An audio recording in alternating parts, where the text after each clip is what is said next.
कल hot air oven पूरा बता दिए थे, ठीक है ना, उसका फंक्शन कैसे करता है, कौन कौन मटेरियल। आज पढ़ा रहे हैं इसी हॉट एयर ओवन में, ठीक है ना, कौन कौन सा आइटम बताए थे स्टरलाइट होता है, बताए थे। आज बता रहे हैं कि कितना मतलब कौन सा आइटम, ठीक है ना, कितना टेम्परेचर और कितना टाइम लेता है, ठीक है।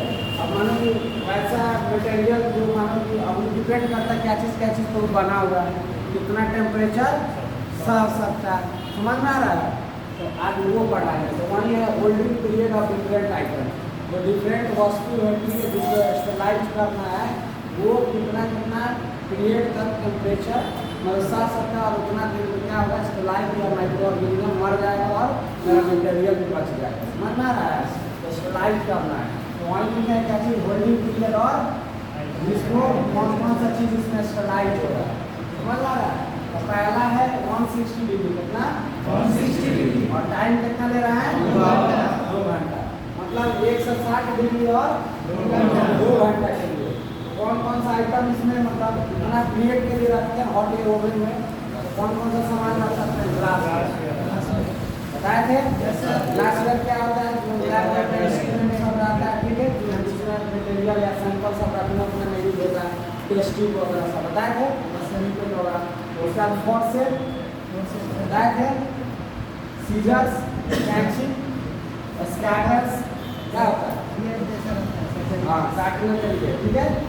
उसके बाद ऑल ग्लास सिलिंडर, पहले के ज़माना में देखा ग्लास सिलिंडर बताया था, उसमें क्या नाम है, आर्टेरियल ब्लड पंचर बताए थे, आर्टेरियल पंचर ब्लड में, आर्टेरियल पंचर में बताए थे कि क्या होता है, ग्लास सिरिंज लेना है, नहीं तो क्या होगा, प्लास्टिक सिरिंज में क्या होगा, परमेबल टू गैसेज हो सकता है, बताया था ना, उसमें क्या हो सकता है, फिर जो भी concentration actual pressure of oxygen या कार्बन डाइऑक्साइड का टेस्ट करेगा तो क्या होगा, दिक्कत हो सकता है। पहले के समय में, ठीक है ना, जब ओल्ड अभी इतना ये डिस्पोजेबल सिरिंज नहीं आया था, तो यही ग्लास सिरिंज यूज होता था, एक बार करता था गर्म पानी में, उसमें फिर बॉइल नहीं होता था, ऐसे करके कर देता है, टेस्ट लाइव होगा, फिर उसी को दूसरे को देता है, तीसरे को, उससे क्या था, इन्फेक्शन होने का चांस ज़्यादा था, ठीक है ना। अब क्या होता है, डिस्पोजेबल सिरिंज है, एक बार यूज करो और फेंक दो, या जो भी डिस्पोज दे दो, जहाँ रखना है रख दो, डिस्पोज हो जाएगा, समझ में आ रहा है। यहाँ होता है डिस्पोजेबल आता है, वेस्ट कचरा को खाना लेकर चला जाता है, समझ में आ रहा है। पहले के ज़माना में जो ग्लास सिरिंज था, या अभी भी अगर कहीं यूज होता है, कोई मानो कि सुई नहीं देने के लिए, लेकिन किसी ऑब्जेक्ट को निकालना है, मैंने सैंपल को मैंने कहीं रखा हुआ है चीज में, क्या नाम है, टेस्ट ट्यूब में, समझ में आ रहा है। अब इसमें से निकाल के इसमें डालना है, तो हम यूज कर सकते हैं, ठीक है ना। इससे तो इन्फेक्शन तो कौन सा स्टरलाइज कर लेंगे, आदमी को नहीं देंगे, इससे तो स्टरलाइज कर सकते हैं, ठीक है। ऐसा ग्लास सिरिंज इतना यूज नहीं होता, सब डिस्पोजेबल आ गया, एक बार यूज हो और महंगा आता है, ठीक है ना, बताया कि आर्टिकल पंचर में महंगा आता है, समझ में आया। 160 घंटा 2 घंटा 160 डिग्री 2 घंटा के लिए कौन कौन है,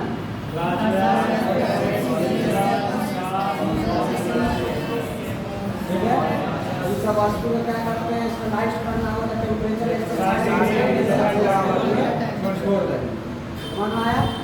उसके बाद कर सकते हैं इसका स्वाब, स्वाब क्या होता है, जब कोरोना आया था ना, देखा हुआ कि स्टिक या कान में कोरोना लगाता है ना, इतना बड़ा बनाया रहता है, वैसा ही था, तो उसको देखे रूगा लगा रहता है, या कोरोना किसी को हुआ होगा या टेस्ट करवाने के लिए गया होगा, तो इतना बड़ा रहता था एक प्लास्टिक का, ठीक है ना, उससे स्टिक में क्या स्वाब उधर क्या करता था, अंदर डाल देता है, ठीक है ना, उसका करके या नॉस्ट्रिल में डाल देता था, उसको क्या करता था, निकाल के उसी से टेस्ट करता था, समझ में आ रहा है।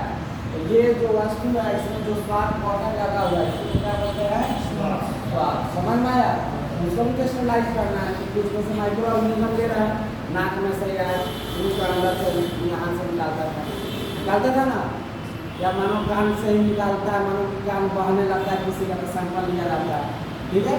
दो सब जो सैंपल लेने के लिए स्वाद यूज होता है, ठीक है ना, इतना बड़ा नहीं होता है, स्टिक में सब लोग देखा ही होगा, हमको लगता है नहीं देखिए, तो उसको भी क्या करना है, स्टरलाइज करना, नहीं स्टरलाइज करेगा तो सैंपल ले रहा, पता चला उसमें पहले ही से माइक्रो ऑर्गेनिज्म प्रेजेंट है, ठीक है ना, दिक्कत हो सकता है।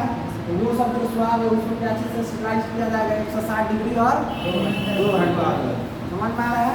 तो ये भी क्या होता है, स्टरलाइज होगा, सब स्टरलाइज आता है, लेकिन सब कुछ रैप किया रहता है बढ़िया से। ठीक है, इसके बाद है material made of silicone rubber.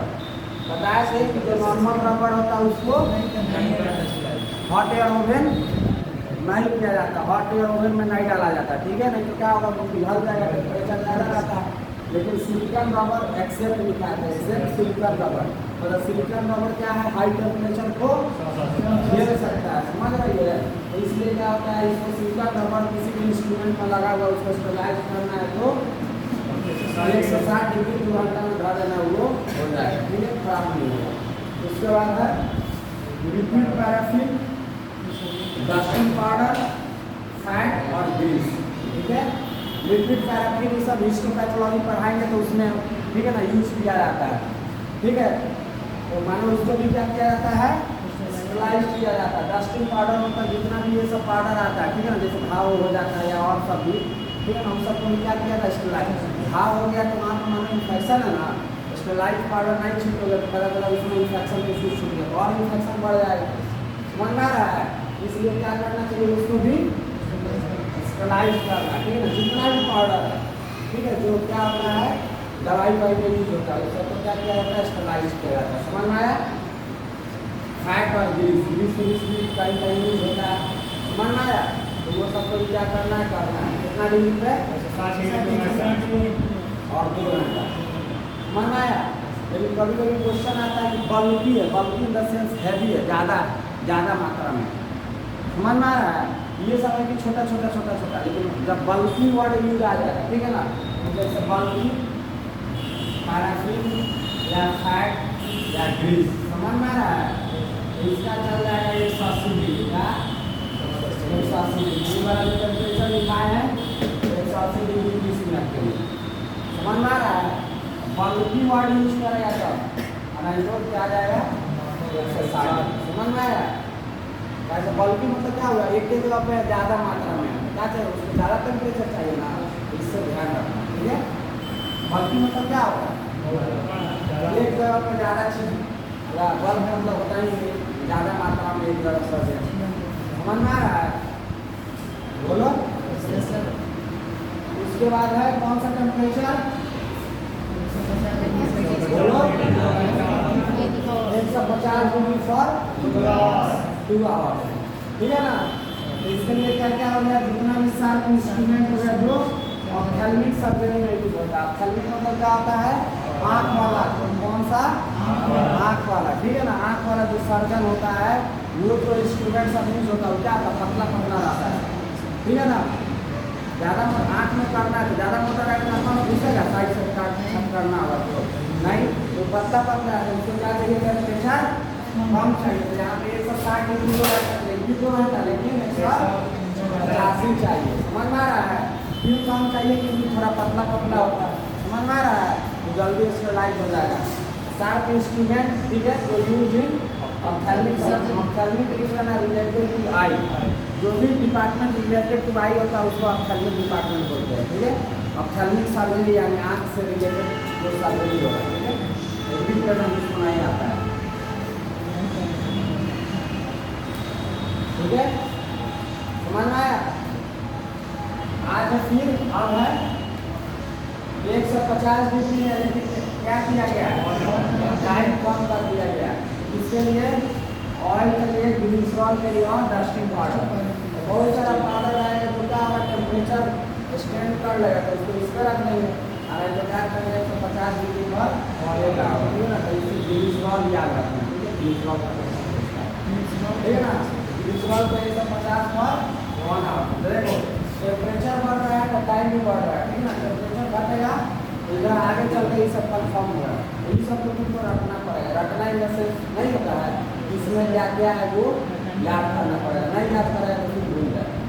समझ आ रहा है? तो ये क्वेश्चन आ जाता है, जैसे स्वास्थ्य कितना है कि हॉट एयर ओवन में कितना डिग्री सेंटीग्रेड पर रखते हैं, टेम्परेचर पर जगह 150 से 2 आवर, 150 का 1 आवर, 160 का 5 घंटा, 160 का 2 घंटा। समझ में आ रहा है?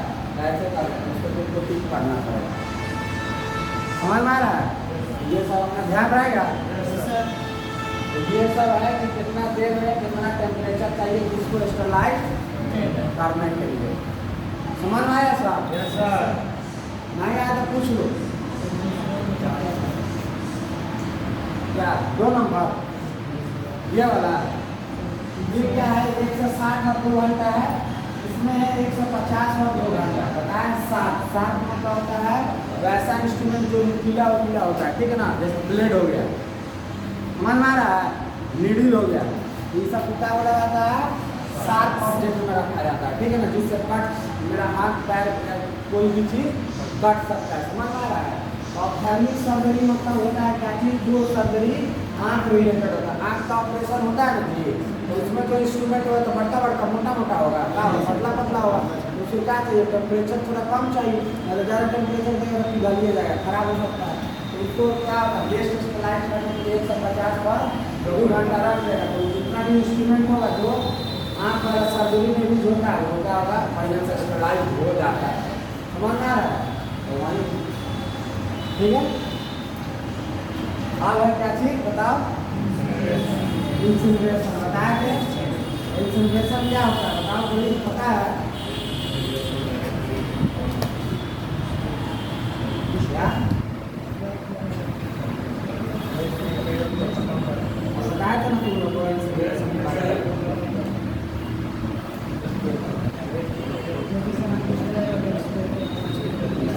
क्या बताया थे? इंसिनरेशन एक ऐसा प्रोसेस है जिसमें क्या होता है?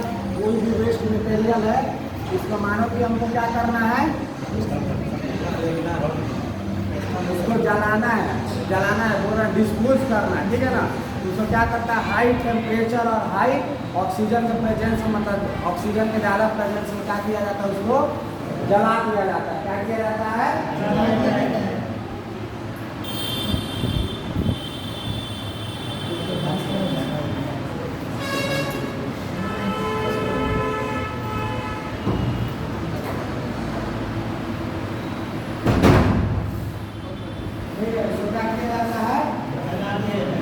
जलाया जाता है, ठीक है ना, ताकि जो भी वेस्ट वॉल्यूम में पूरा हो जाए, कम हो सके। ठीक है, देखो इंसिनरेशन क्या है? एक एक्सीलेंट मेथड है, मतलब बहुत सबसे अच्छा मेथड है for terminal sterilization needed before destroying biomedical waste. देखो अब क्या होता है कि जो हॉस्पिटल में बैग होता है, ठीक है, नीडल है, सिरिंज है, स्वाब है, सब कुछ बहुत सारा चीज़ है। हॉस्पिटल में मानो PMCH या एमएमसी का बड़ा बड़ा हॉस्पिटल, उसमें एक दिन में कितना सब वेस्ट जनरेट होता होगा। अब सबको क्या करेगा? सब में क्या इन्फेक्शियस है, मानो कॉटन है, उसको क्या किया? ब्लड डोनेट करके उसको डस्टबिन में डाल देते हैं। स्वाब है, उसके बाद ये सब स्वाब समझ में आ गया, नाक वाला सब ऐसे वैसे बहुत सारा इंस्ट्रू, जैसे बैंडेज पट्टी है, ये सब, ठीक है ना। अब क्या होता है कि अब इसको तो क्या किया तुम? अपना घाव पोछ कर या जो भी है ब्लड पोछ पाछ कर क्या किया? बैंडेज को खोल कर डाल दिया। समझ में आ रहा है? अब उसका हम क्या करेंगे? ले जाकर फेंक देंगे कहीं? काहे नहीं फेंकेंगे? जैसे जिसमें सब्जी फेंकता है, सब्जी रोटी फेंकता है ना डस्टबिन, उसको क्या करता है? ले जाकर जो भी आता है उस म्यूनिसिपल वाला उठाने के लिए कचरा उसको दे देता है। हम भी उसको दे देंगे या फेंक देंगे ले जाकर? बोलो काहे नहीं? क्योंकि उसमें क्या है? माइक्रो ऑर्गेनिज्म बहुत सारा प्रेजेंट हो सकता है, ठीक है। उससे क्या होगा? इन्फेक्शन फैल सकता है। जहाँ फेंकेगा, ठीक है, मानो कि कोई लड़का गया पूरा कचरा गिरने के लिए, उसको हो सकता है, ठीक है। कहीं उड़ के गाय खा लिया, उसको हो सकता है। कहीं उड़ के मानो कि हवा चल रहा है, तुम्हारे घर में घुस गया, किसी के रूम में घुस गया, समझ में आ रहा है? किसी कंपार्टमेंट में घुस गया, तो उससे क्या हो सकता है? फैल सकता है इन्फेक्शन। तो उसको क्या किया जाता है कि उसको अब वेस्ट तो फेंकना ही है, ठीक है ना। पूरा कचरा ले जाके क्या करता है? वो सब भी जला देता है या जाके डंप कर देता है, गाड़ देता है, गाड़ देता है ना जमीन में, क्या करता है? खोल कर उसको अंदर हला देता है, ठीक है। तो वैसे ही क्या होता है? अपना हॉस्पिटल का भी वेस्ट है, उसको भी क्या करना? कहीं ना कहीं ठिकाना लगाना पड़ेगा कि नहीं? तब इसको क्या किया जाता है? लेकिन हॉस्पिटल वेस्ट में क्या है ना कि वो इन्फेक्शियस है। क्या है? इन्फेक्शियस है। कहीं पर ले जाकर उसको माटी खोल कर क्या कर सकता है? डाल नहीं सकता है। समझ में आ रहा है? या उसको डायरेक्टली क्या करना? रोड पे नहीं फेंका जा सकता है, ठीक है। तो उसको क्या किया जाता है? ट्रीटमेंट किया जाता है। क्या चीज़? ट्रीटमेंट, ताकि जो भी माइक्रो ऑर्गेनिज्म है, ठीक है, उसको क्या करना? मार देना है। क्या करना है? मार देना। मारने के बाद उसके बाद क्या करना, कहीं भी फेंक दो या जो भी, कहीं नहीं फेंक दो, मतलब जो हॉस्पिटल वेस्ट वाला आता है ले जाने के लिए उसको दे दो। उसका जो अपना ले जाकर डंप कर देगा या जला देगा या कुछ भी कर देगा। समझ में आ रहा है? लेकिन नहीं करेगा तो क्या होगा, इन्फेक्शन फैल सकता है। समझ में आ रहा है?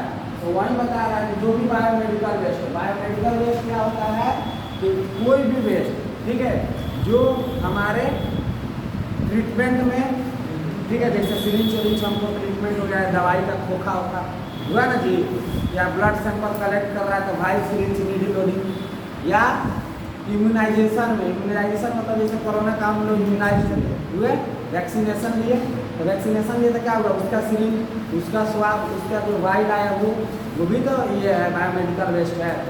उसके बाद या किसी जानवर को हम लोग मानो कि उसको ट्रीटमेंट कर रहे हैं, जैसे गाय भैंस मानो बुखार पड़ गया, उसको सुई पड़ा, समझ में आ रहा है, उसका जो नीडल होगा, उसका जो मानो कि जिसमें आएगा उसका दवाई वाई, उसको दवाई दिया, उसका कवर, वो सब क्या है, सब बायोमेडिकल वेस्ट होता है। ठीक है, तो बायोमेडिकल वेस्ट को डिफाइन किया जाता है, it is a type of waste, ठीक है ना, विच इज मतलब निकलता है ह्यूमन के इम्यूनाइजेशन से, ट्रीटमेंट से, रिसर्च वर्क से। बहुत सारा क्या होता है, जानवर पर रिसर्च किया जाता है, रिसर्चों में तो बहुत सारा सुई दिया जाएगा, मेडिसिन बनाया जाएगा, मेडिसिन उसको खिलाया जाएगा, वो सभी तो वेस्ट है।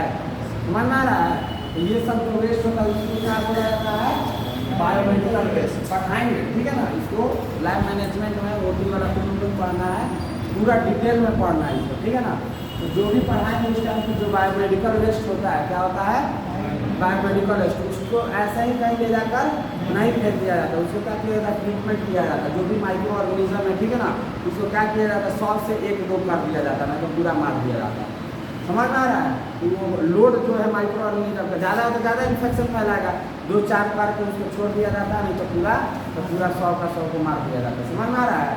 तो मानो कि क्या है, बायोमेडिकल वेस्ट, तो उसको क्या करना पड़ेगा, स्टरलाइजेशन करना पड़ेगा, और उसमें जितना ही माइक्रो ऑर्गेनिज्म उसको मारना पड़ेगा। समझ में आ रहा है?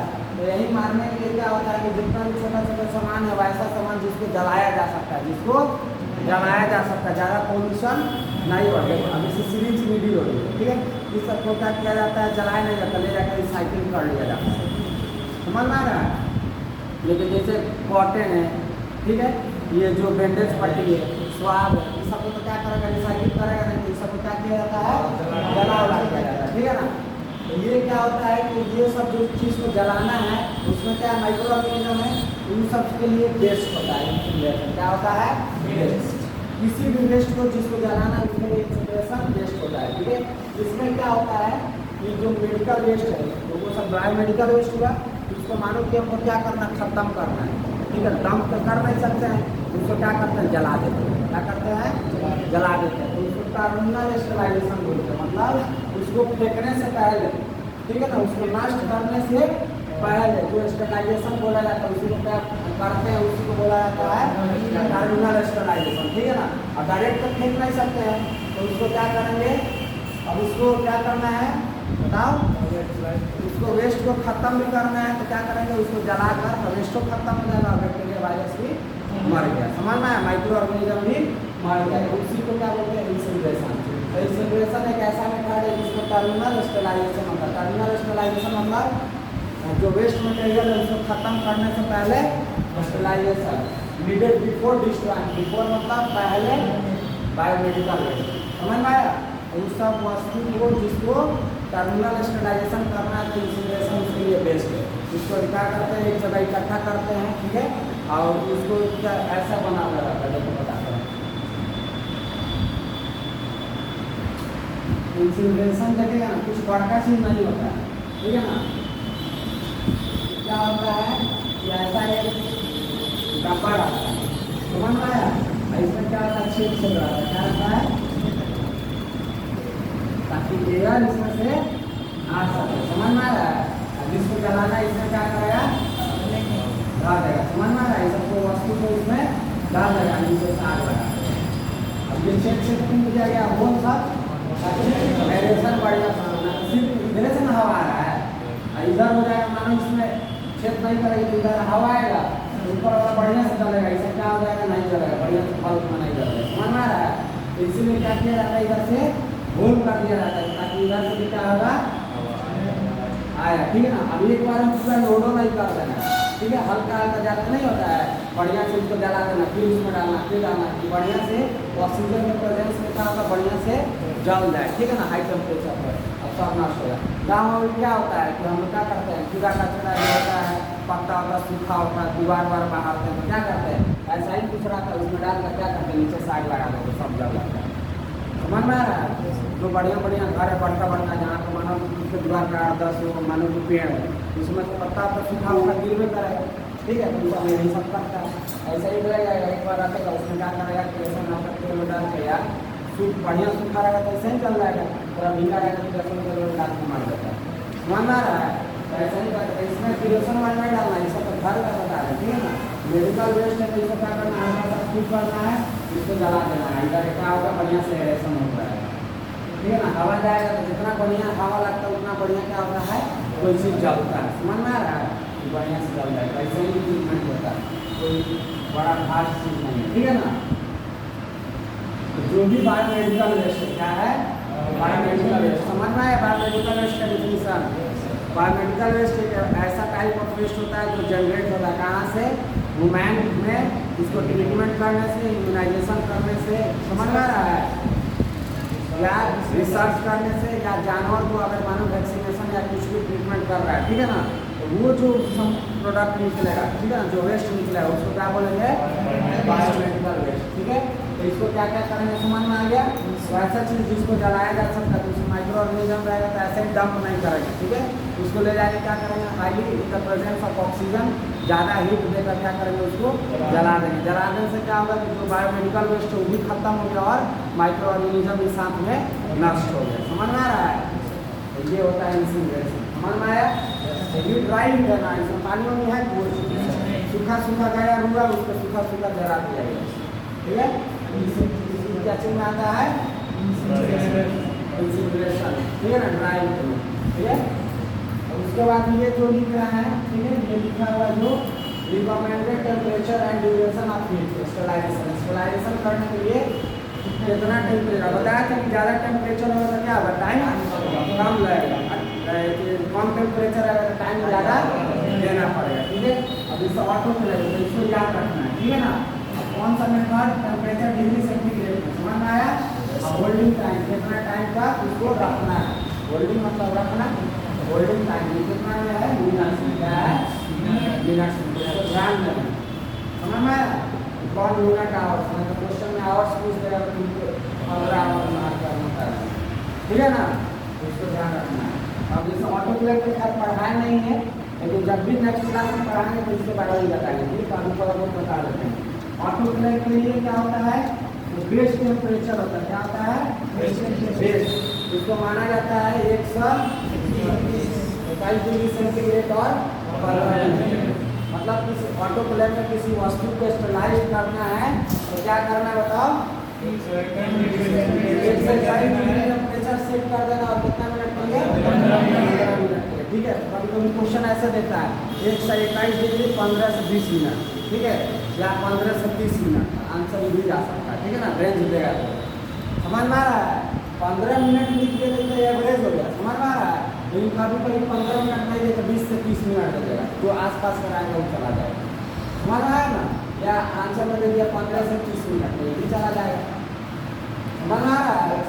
लेकिन 15 मिनट में रहेगा नहीं, समझ में आ रहा है। उसी के आसपास का भी मानो कि अगर ऑप्शन ही नहीं रहा तो क्या बोलेगा, नहीं यही ऑप्शन मारा मैंने तो छोड़ देना, समझ में आ रहा है। तो नहीं ऑप्शन रहेगा उसके आसपास का लिया जाता है कि नहीं, ठीक है, तो उसके आसपास का ले लेगा, समझ में आया।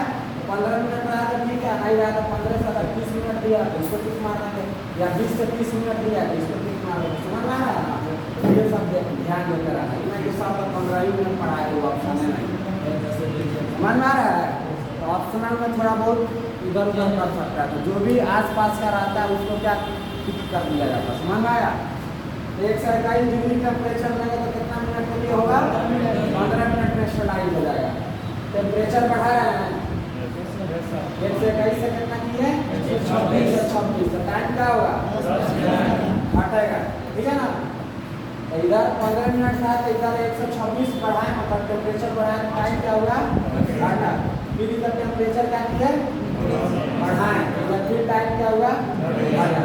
तो इससे क्या फायदा होता है कि अगर मानो कि कोई वस्तु है, ठीक है, पता चला इसका लाइटर नहीं, हम सर्जरी पेशेंट पर आते हैं, समझ में आ रहा है, या कोई इक्विपमेंट है कि हमेशा यूज नहीं होता, सर्जरी के समय हमको जरूरी है, अब पता चला कि सर्जरी स्टार्ट होने वाला है, टाइम 3 मिनट बचा हुआ है, तो ऑटो के लेकर क्या करेंगे, टेम्परेचर तुरंत हाई करेगा, 3 मिनट में मेरा क्या होगा हो जाएगा, उसके बाद 5-10 मिनट लगेगा उसको ठंडा होगा होने में, समझ में आ रहा है, 10-15-20 मिनट जो भी है, और उसके बाद क्या होगा तुरंत स्टार्ट हो जाएगा, समझ में आ रहा है, क्योंकि सब टाइम तो तुमको 15-30 मिनट मिलेगा नहीं, ये सब डिपेंड करता है कि कितना टाइम, समझ में आ रहा है, तुरंत ऑपरेशन करना है तो जल्दी से कर देगा, इससे समझ में आ रहा है, नाइट में करना है, ऑपरेशन हो गया आज कोई नहीं है तो था देगा उसको 1 से 22 डिग्री 15-20 मिनट करेगा उसका, क्योंकि टाइम नहीं लगेगा ना, क्योंकि आप तो गर्म हो जाएगा, स्टेलाइज होगा तो क्या होगा, हीट दे रहा है तो क्या होगा, सब इंस्ट्रूमेंट गर्म है, तुरंत लेके यूज थोड़ी ना करने लगेगा, तो क्या करेगा, आधा घंटा 1 घंटा रखना पड़ेगा, छोड़ना पड़ेगा, समझ में आ रहा है। तो ये ऑटो क्लेम का टेम्परेचर है, किसका ऑटो क्लेम का, कितना है बताओ साहब,